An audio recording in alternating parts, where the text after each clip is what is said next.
وہ واپس آ گئی ہے۔ لوگ ڈرتے ڈرتے سرگوشیاں کرنے لگے، کیونکہ کہتے ہیں جو بے گناہ مارا جاتا ہے اپنا بدلہ لینے ضرور آتا ہے۔ 3 ماہ پہلے کی بات ہے، گاؤں میں سائرہ کی سادگی اور خوبصورتی کے چرچے تھے۔ سائرہ گاؤں میں سادہ زندگی گزارنے والی ایک عام سی لڑکی تھی، لیکن بلا کی خوبصورت۔ اسے کیا معلوم تھا کہ یہی خوبصورتی اس کی دشمن بن جائے گی۔ وہ اکثر راتوں میں ایک خواب سے ڈر کر اٹھ جایا کرتی تھی۔ چند کالے سائے اپنے پیچھے دیکھتی، پھر قیامت کا سا منظر دیکھتی اور خوف سے اس کی آنکھ کھل جاتی۔ وہ سمجھ ہی نہیں پا رہی تھی کہ اس خواب کے پیچھے کیا راز چھپا ہے۔ گاؤں کا ایک امیر ترین آدمی کریم سائرہ سے شادی کا خواہش مند تھا، لیکن سائرہ نے شادی سے انکار کر دیا۔ کریم کو جب سائرہ کا جواب موصول ہوا تو وہ غصے سے آگ بگولا ہو گیا۔ اسے غصے میں کچھ سمجھ نہیں آ رہا تھا کہ وہ کیا کرے۔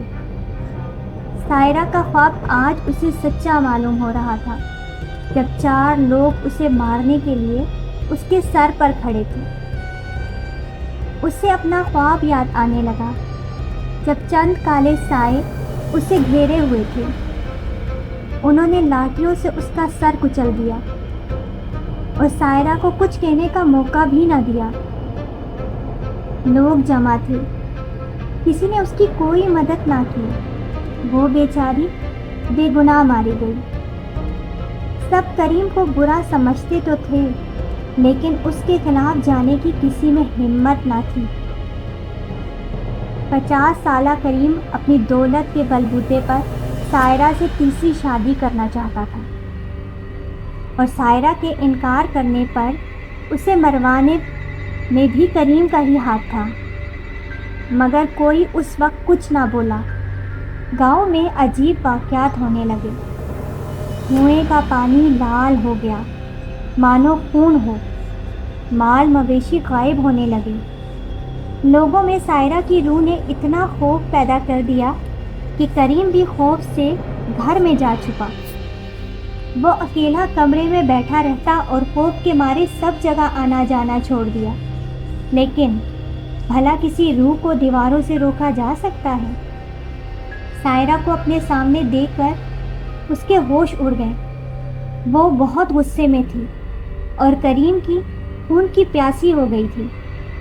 وہ کریم سے اپنی موت کا بدلہ لینے آئی تھی، لیکن کریم تو اس کی توقعات کے برعکس اس سے گڑ گڑا کر معافی مانگنے لگا۔ باہر کی دنیا میں سب اس سے ڈرتے تھے، لیکن موت کو اپنے سامنے دیکھ کر وہ بھی آج خوف کا شکار تھا، اور وہ چیختا چلاتا لوگوں کے ہجوم میں جا کھڑا ہوا، جو کہ پہلے سے ہی سائرہ کی روح سے پریشان ہو کر جمع ہوئے تھے۔ اور وہاں کریم کو دیکھ سب حیران رہ گئے۔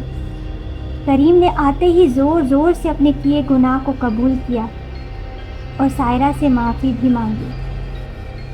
سائرہ، جو کہ ایک نیک دل لڑکی تھی، جب اس نے اپنے قاتل کا پردہ فاش کر دیا تو وہ بنا بدلہ لیے چلی گئی اور اپنا بدلہ گاؤں والوں پر چھوڑ دیا۔ اس دن کے بعد کریم کسی کو منہ دکھانے کے قابل نہیں رہا۔